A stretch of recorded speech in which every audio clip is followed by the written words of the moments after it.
Recently मेरी delivery हुई है और मुझे प्यारी सी बेबी गर्ल हुई है जिसका नाम अमायरा रखा है हमने। जब मेरी डिलीवरी हुई बहुत अलग अलग चीजें मैंने एक्सपीरियंस की। मुझे लगता है कि अगर आप माँ बनने वाली हैं या कल को कभी भी आप माँ बने तो ये वीडियो आपका देखना बहुत जरूरी है। डिलीवरी रूम की कुछ ऐसी सीक्रेट बातें जिसके बारे में बहुत कम लोग बात करते हैं और अगर आप अब तक माँ नहीं बने तो आपको पता ही नहीं होता है। काफी अजीब और गरीब चीजें और अच्छी चीजें होती हैं। फर्स्ट एक्सपीरियंस जो मेरा रहा वो मैं आपके साथ शेयर करती हूँ, सारी सीक्रेट बातें अबाउट डिलीवरी रूम। सो इस वीडियो को एंड तक देखोगे तो बहुत इंटरेस्टिंग चीजें आपको जानने को मिलेंगी और आप पहले से प्रिपेयर रहोगे। अगर जब भी आपकी डिलीवरी होती है तो डरोगे नहीं। जब चीजें पहले से पता होती हैं तो आप ऑर्गेनाइज रहते हो, मन में मेंटली प्रिपेयर होते हो और डर नहीं लगता है। जैसे कि मुझे डर नहीं लगा था बट कुछ एक चीजें थी जो मुझे पता ही नहीं था ऐसा होगा। सो चलो वही मैं आपके साथ शेयर करती हूँ। आप देख रहे हो बी नेचुरल, मैं हूँ रेखा। अगर आप मेरा व्लॉग देखना चाहते हो मेरी न्यू बॉर्न बेबी के साथ तो मेरा व्लॉग चैनल है मिस्टर एंड सिस प्रिंस, इसको सब्सक्राइब कीजिएगा और मेरी न्यू बॉर्न बेबी के ब्यूटीफुल से पिक्चर्स और वीडियोस देखने के लिए फॉलो कीजिएगा उसका Insta account which is amara.sharma.2022। Now without further ado let's get started.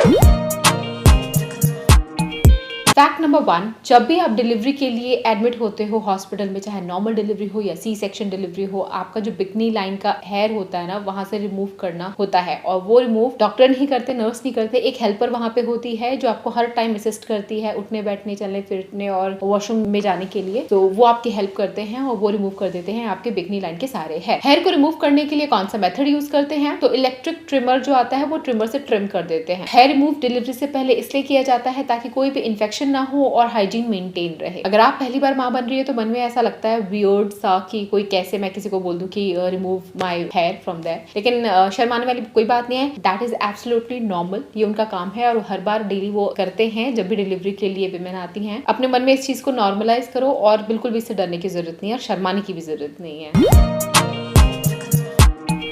Second fact मैं आपको बता दूं, जब भी आप डिलीवरी के लिए हॉस्पिटल में एडमिट होते हो उसके पहले आप नेल पेंट रिमूव कर लो, अपने फिंगर से भी और अपने टो नेल्स को भी। कोई भी नेल पेंट आपके ऊपर नहीं होना चाहिए, इस बात का ध्यान रखें। नहीं तो हॉस्पिटल में एनी हाउ वो लोग रिमूव कर देते हैं। अगर रिमूव नहीं भी किया तो पैनिक मत होना, वो हेल्पर रिमूव कर देंगे। बट ठीक है ना, आप अपने पहले से तैयार होकर के जाओ। क्योंकि मैंने नेल पेंट रिमूव नहीं किया था तो उन्होंने जिस तरीके से मेरा नेल पेंट रिमूव किया था ना, मैंने रेड नेल पेंट लगा रखा था पैरों पे, पूरा रेड रेड यहाँ तक फैल गया था। अच्छे से प्रॉपरली उन्होंने रिमूव नहीं किया था। उनको इस चीज की थोड़ा ट्रेनिंग होती है, ब्यूटी पार्लर थोड़ा है तो आप खुद से घर पे करके जाओ। आगे बढ़ने से पहले मैं अपने फेस पे ना गुड वाइब्स के जितने भी टी ट्री रेंजेस के प्रोडक्ट है ना वो सब मैं यूज करके आपको दिखाऊंगी कि एक्चुअल में ये कैसे वर्क करते हैं।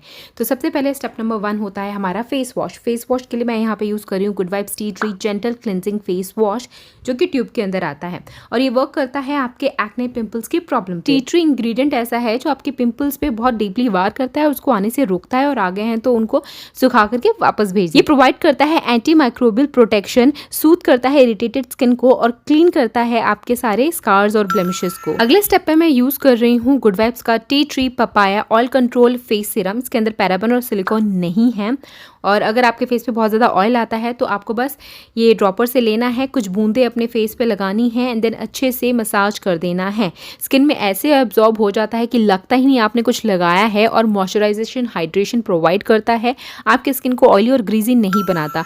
कोई भी पैराबेन सल्फेट मिनरल ऑयल नहीं है इसके अंदर और इसके अंदर कैस्टर ऑयल के गुण भी है। सो आप ये सीरम ट्राई कर सकते हो फेस वॉश के बाद। स्किन तो ठीक है, ऑयल कंट्रोल कर लिया हमने, अच्छी खासी स्किन हो चुकी है, लेकिन अगर आपके बाल और स्किन दोनों में ही प्रॉब्लम है तो आप tea tree essential oil try कीजिए। मैं यहाँ यूज कर रही हूँ गुड वाइब्स का टी ट्री एसेंशियल ऑयल जो 100% प्योर है, कोई भी सिंथेटिक GMO नहीं है इसके अंदर। कुछ बूंदे लेनी है किसी भी कैरियर ऑयल के अंदर, मिक्स करके आप इसको अपने हेयर और अपनी स्किन के ऊपर लगा सकते हैं and that's it, you are good to go. So guys, इन सारे प्रोडक्ट का लिंक मैंने वीडियो के नीचे डिस्क्रिप्शन बॉक्स में दे रखे हैं if you want to purchase. आगे बढ़ने से पहले मैं अपने फेस पे ना गुड वाइब्स, अगर आप डिलीवरी के लिए एडमिट हुए हो लेकिन आपको लेबर पेन स्टार्ट नहीं हो रहे हैं सो आपको लेबर पेन इंड्यूस भी किया जाता है, जिसे कहते हैं आर्टिफिशियल लेबर पेन। उसके अंदर वो लिक्विड डालते हैं एंड देन वो आपके वजाना के अंदर इंड्यूस कर देते हैं। उसको वर्क करने में तो कुछ घंटे लग सकते हैं, 3-4 घंटे लग जाते हैं, कभी कभी जल्दी भी हो जाता है, लेबर पेन स्टार्ट हो जाता है। कई लोगों का एक बार इंड्यूस करने से लेबर पेन स्टार्ट नहीं होता है तो 5 से 6 घंटे के टाइम इंटरवल में वो दोबारा से लेबर पेन इंड्यूस कर देते हैं आर्टिफिशियल वाला, जैसे कि मेरा किया था, 2 बार किया था, 2 से ज्यादा नहीं कर सकते और दोनों बार ही मेरा लेबर पेन इंड्यूस किया गया। लेबर पेन स्टार्ट तो हो गया था बट मेरा डायलेशन का प्रोसेस नहीं हो पाया था। जब आप हॉस्पिटल में एडमिट होते हो अपने डिलीवरी के लिए तो वो आपको एनिमा भी देते हैं। अब इससे क्या होता है, जब आपका डिलीवरी हो रहा होता है तो आपके पेट में कॉन्स्टिपेशन नहीं होना चाहिए। कई विमेन होती हैं जो प्रेगनेंसी के दौरान उनको कब्ज हो जाता है पेट में, तो उसको दूर करने के लिए, आपका ब्लैडर साफ करने के लिए एक पाइप से इंड्यूस कर देते हैं और उस पाइप के अंदर से कोई मेडिसिन अंदर डालते हैं, लिक्विड चीज होती है वो, और वो लिक्विड मेडिसिन अंदर जा करके अपना काम करती है और आपको कम से कम 15-20 मिनट ऐसे लेटे रहना है। और जब आपको प्रेशर आए पॉटी का तो फटाफट वॉशरूम में जाओ और पेट एकदम से साफ हो जाता है। आपके 9 महीने की भी जितनी कब्ज होती है ना वो सब आराम से निकल आती है, कोई पेन नहीं होता। इस पूरे प्रोसेस में कोई पेन नहीं होता। सुनकर के लगता है कि एनिमा मतलब आपके एनएस में कोई पाइप इंसर्ट की जाएगी, उसमें लिक्विड डाला जाएगा, कितना पेनफुल होगा, but this is not painful. और मोस्टली, सबके साथ नहीं बट अक्सर मोस्टली बहुत सारी विमेन को एनिमा दिया जाता है before your delivery. That's what I also got. And again इस प्रोसेस में भी वी फील थोड़ा सा शाय और नर्वस और अच्छा नहीं लगता, ऑकवर्ड वियर्ड लगता होगा। बट अभी अगर मेरा सेकंड बेबी होगा तो मुझे ऑकवर्ड वियर्ड नहीं लगेगा because mentally I am prepared. और जो भी नर्सेज डॉक्टर जो भी प्रोसेस करते हैं वो उनका डेली का काम है, तो उनके सामने आपको शर्माने की जरूरत नहीं है क्योंकि वो इस चीज को लेके बहुत नॉर्मल रहते। तो हमें भी बिंग वुमेन इन सब चीजों को लेके नॉर्मलाइज चीजें करनी चाहिए ताकि शर्म ना आए। जब आपका लेबर पेन स्टार्ट हो जाता है या फिर आपको आर्टिफिशियल लेबर पेन इंड्यूस किया जाता है तो बीच बीच में डॉक्टर आके आपका पीवी टेस्ट करते हैं, मतलब फिजिकल वजाइना टेस्ट आपका करते हैं, जिसके अंदर वो अपने फिंगर्स को इंसर्ट करते हैं आपकी वजाइना के अंदर और सर्विक्स का मुंह देखते हैं कितना खुला है कितना नहीं खुला, आपकी सर्विक्स का डायलेशन देखते हैं। अगर 10 सेंटीमीटर डायलेशन होता है सर्विक्स का तब बेबी आराम से निकल आता है। बट ये अचानक से 10 सेंटीमीटर नहीं होता है, ये पहले 1 होता है, फिर 2 सेंटीमीटर खुलता है, फिर 3, फिर 4, फिर धीरे धीरे करके 10वें नंबर तक आता है। तो अब वही डॉक्टर आके फिंगर डाल करके इंसर्ट करके चेक करते हैं कि अभी मुंह कितना खुला है बच्चेदानी का। 1 सेंटीमीटर खुला है तो वेट करते हैं, 2 सेंटीमीटर खुला है तो वेट करते हैं। जब 5 हो जाता है तो आपको डिलीवरी रूम में ट्रांसफर कर दिया जाता है एंड देन वहां पे डॉक्टर आपको बोलते हैं पुश पुश पुश। और जैसे ही 7-8 डायलेशन हो जाता है, 9-10 एकदम फटाफट से हो जाता है और बच्चा आपके हाथ में। तो इस तरीके से नॉर्मल डिलीवरी का प्रोसेस होता है। मेरे साथ ऐसा हुआ कि 2 बार इंड्यूस किया गया आर्टिफिशियल लेबर पेन, बट उसके बाद भी मेरा डायलेशन सिर्फ 2 सेंटीमीटर हो पाया था, इससे ज्यादा आगे बढ़ ही नहीं पा रहा था। तो डॉक्टर ने फिर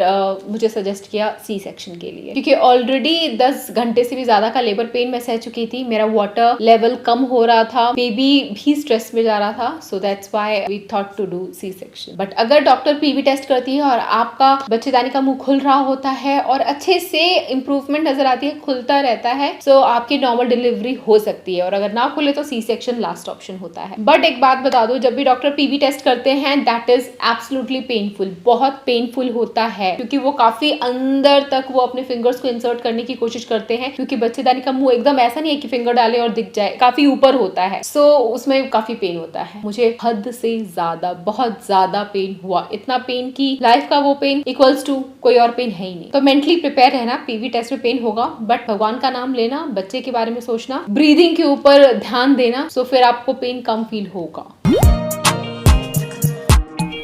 अगर डिसाइड होता है कि आपकी डिलीवरी नॉर्मल नहीं हो पाएगी और सी सेक्शन की होगी, तो ऐसे में आपको 8 से 10 घंटे पहले ही बोल दिया जाता है कि आपको कुछ नहीं खाना है, कुछ नहीं पीना है, पेट खाली चाहिए। क्योंकि जब सर्जरी करनी होती है तो पेट का खाली होना बहुत जरूरी है ताकि आपको वॉमिटिंग ना आए और कोई कॉम्प्लिकेशंस ना हो। और अगर आपकी नॉर्मल डिलीवरी होने वाली होती है और आपका वाटर बैग नहीं फटा है तो ऐसे में जब डॉक्टर को लगता है कि पानी कम हो रहा है या फिर अगर अंदर बच्चे ने पॉटी कर दी है, जो कि काफी क्रिटिकल सिचुएशन हो जाती है, बच्चे का पेट में पॉटी बच्चे की हेल्थ के लिए सही नहीं होता है, तो डॉक्टर फिंगर डाल करके या फिर कोई टूल डाल करके अंदर वाटर बैग फोड़ देती है और पानी बाहर निकाल देती है। और जब पानी बाहर निकलता है तो उसमें पता चल जाता है कि बच्चे ने पॉटी की है या नहीं की है। अगर बच्चे ने पॉटी की है तो फिर फटाफट से वो लोग सी सेक्शन डिलीवरी के लिए ऑप्ट करते हैं या और भी प्रोसेस देखते हैं, क्योंकि ये डिफिकल्ट है। फटाफट से बच्चा जल्दी हाथ में आ जाना चाहिए, ताकि अगर बच्चे ने पॉटी अंदर गल्प कर लिया तो बहुत प्रॉब्लम हो सकती है। जब वो वाटर बैग फोड़ने के लिए अंदर फिंगर डालते हैं तो अगेन बहुत पेनफुल प्रोसेस होता है ये भी। आपका लेबर पेन स्टार्ट करने के लिए डॉक्टर आपके वजाना के अंदर अगेन फिंगर डालती है, काफी अंदर तक अपनी फिंगर्स को लेकर के जाते हैं ताकि सर्विस के आसपास पहुंच जाएं, और वहां पे एक थिन मेम्ब्रेन होती है उसको स्वीप कर देते हैं। तो जब वो मेम्ब्रेन को स्वीप करते हैं तो अगेन कुछ घंटों में या कुछ देर में आपका लेबर पेन नेचुरली भी स्टार्ट हो सकता है। तो ये प्रोसेस भी डॉक्टर्स करते हैं, तो आप इस चीज के लिए भी रेडी रहना। अब बताती हूँ जब सी सेक्शन डिलीवरी रूम में आप पहुंच जाते हो तो क्या क्या हो रहा होता है। जैसे ही आप रूम में पहुंचे विदिन 5 मिनट्स आपके बिकनी लाइन के ऊपर एक इतना लंबा सा चीरा लगा दिया जाता है और बच्चे को 5 मिनट के अंदर अंदर बाहर निकाल दिया जाता है। बाकी के बच्चे 20 से 30 मिनट के अंदर आपके टाकों की स्टिचेस होती है। अब स्टिचेस मतलब ऐसे ऐसे स्टिचेस नहीं होती, अब मॉडर्न स्टिचेस आते हैं जो कि देख करके पता भी नहीं चलते और वो डिजोल्व भी हो जाते हैं और वाटर प्रूफ भी रहते हैं। तो मेरे वाटर प्रूफ स्टिचेस ही रहते, बट लास्ट में एक नॉड छोड़ देते हैं जिसको खुलवाने के लिए आपको 1 हफ्ते के बाद जाना होता है डॉक्टर के पास। जब सी सेक्शन डिलीवरी के लिए आप ऑपरेशन थिएटर में जाते हो तो वहीं पे डॉक्टर आपके अंदर एक पाइप इंसर्ट कर देते हैं जिसे कैथेटर कहते हैं। यूरिन सारा उसके थ्रू पास होता है और कलेक्ट होता है। एक प्लास्टिक सा बैग होता है, उसके अंदर यूरिन अपने आप कलेक्ट होता रहता है। आपको यूरिन पास करने के लिए बेड से उठने की जरूरत नहीं पड़ती है, क्योंकि जब सी सेक्शन होता है ताजा ताजा घाव होता है, आप उठ ही नहीं सकते, आपको रेस्ट की जरूरत होती है। तो जब तक डॉक्टर आपको एडवाइस ना करे खड़े होने के लिए, खड़े नहीं होना है और यूरिन की चिंता नहीं करनी है, क्योंकि यूरिन अपने आप पाइप के थ्रू पास होता है और कलेक्ट होता रहता है। और उसी दौरान आपके पीरियड्स भी स्टार्ट हो जाते हैं। आप ऑपरेशन थिएटर के अंदर हो, उसी टाइम आपको वहां पे हेल्पर्स आती हैं। आपके स्टिचेस के बाद वो आपको पैड भी पहना देती हैं ताकि आपको पैड चेंज खुद ना करना पड़े, क्योंकि आप तो खड़े हो ही नहीं सकते, तो कैसे होगा। वो सब काम भी अपने आप वहां का स्टाफ करता रहता है, आपको टेंशन लेने की कोई जरूरत नहीं है। तो जब भी 3 से 4 घंटे बाद आपको लगता है कि आपको पैड चेंज करना है, आप खुद हेल्पर को बुला सकते हो या फिर वो हेल्पर खुद भी टाइम टू टाइम आकर के चेक करती है, आपके पैड को उतारती है और डिस्पोज कर देती है और नया फ्रेश पैड आपको पहना देती है। आप लेटे रहते हो उस टाइम और वो आकर के आपको पैड पहना देती हैं। और डिलीवरी के बाद जो पीरियड आता है ना, वो कम से कम 10 दिन से लेकर के 1 महीने या उससे भी ज्यादा तक रहता है। अभी 9 महीने पीरियड्स नहीं आए हमारे। लास्ट डिलीवरी के बाद जो पीरियड्स आते हैं ना, मेरे पीरियड्स अभी तक आ रहे हैं। सोचो कब मैंने आपको बताया था कि मेरी हो चुकी है डिलीवरी और आज तक मेरे पीरियड्स आ रहे हैं। तो इतना लॉन्ग ड्यूरेशन रहता है पीरियड्स के आने का आफ्टर डिलीवरी, सी सेक्शन से हो या नॉर्मल से हो। तो जो कैथेटर आपके अंदर इंट्रोड्यूस किया जाता है वो पूरा 1 दिन के लिए किया जाता है। 1 दिन आपको उठना बैठना नहीं है, यूरिन करने की टेंशन नहीं लेनी है। आपके ऑपरेशन के अगले दिन या फिर 15-14 घंटे बाद डॉक्टर आती है और आपको बोलती है वॉक करने के लिए। As soon as you start walking, आपकी रिकवरी भी उतनी तेजी से होने लग जाती है। कोशिश करें जब डॉक्टर बोले वॉक करो, दम भरो और बिस्तर से उठो और वॉक करो। वॉक नहीं करोगे तो रिकवरी जल्दी नहीं होगी।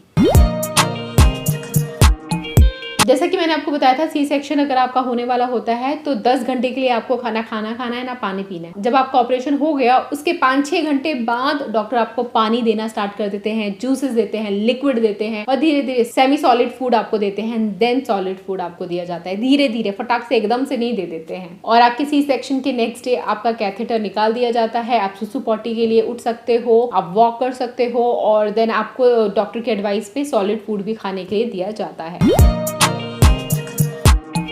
वैसे जब सी सेक्शन के लिए आप हॉस्पिटल में एडमिट होते हो तो पूरे 3 दिन आपको रखा जाता है। फर्स्ट डे आपका ऑपरेशन होता है, सेकंड डे तक आपको वॉक करने के लिए बोल दिया जाता है और थर्ड डे में आपकी ड्रेसिंग चेंज होती है। जो आपको स्टिचेस लगाए थे ना डॉक्टर ने उस टाइम, जो पट्टी लगाई थी वो हटाते हैं, कुछ और सोल्यूशन लगाते हैं, आपकी ड्रेसिंग कर दी जाती है वाटर प्रूफ वाली। एंड देन वो आपको नेक्स्ट डे जब आप घर में नहाते हो तब आप आराम से नहा सकते हो, क्योंकि वो वाटर प्रूफ वाला होता है। और 1 हफ्ते बाद आपको डॉक्टर के पास अगेन जाना होता है ताकि जो एक नॉड स्टिचेस का रह जाता है वो डॉक्टर कट करके निकाल सके।